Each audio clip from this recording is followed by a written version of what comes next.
But I showed you last night how Victorian Premier Daniel Andrews was already talking about how these floods were different, worse than we used to get 50 or more years ago, as he invoked climate change as part of the problem.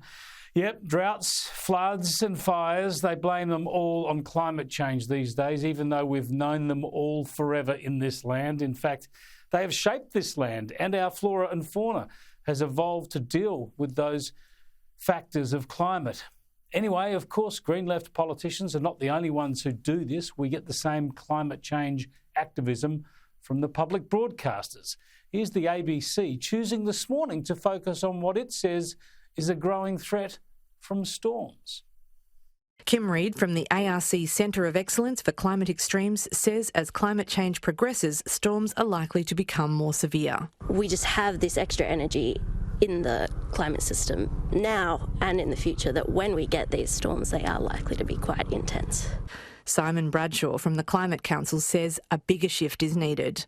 He says the reality of climate change means we need a new approach. Sadly, we're no longer talking about climate change as a future hypothetical. We're very much seeing the impacts play out right here, right now, in the form of increasingly severe extreme weather events, including more destructive storms.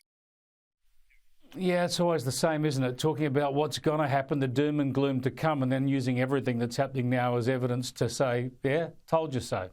It's just relentless. And of course, we know the media and political narrative changes to fit the prevailing weather conditions, which is why I keep showing you this clip. Even the rain that falls isn't actually going to fill our dams and our river system. Even the rain that falls isn't actually going to fill our dams and our river system.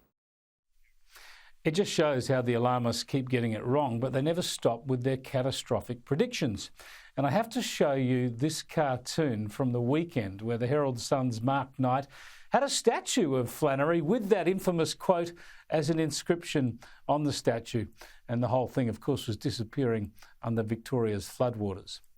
Yeah, instead of building dams and making sure we don't build on floodplains or making sure we keep fire breaks between the bush and the houses, let's all bang on about climate change and pretend that destroying our energy grid and switching to renewables will change the climate, while China and other countries massively increase their emissions.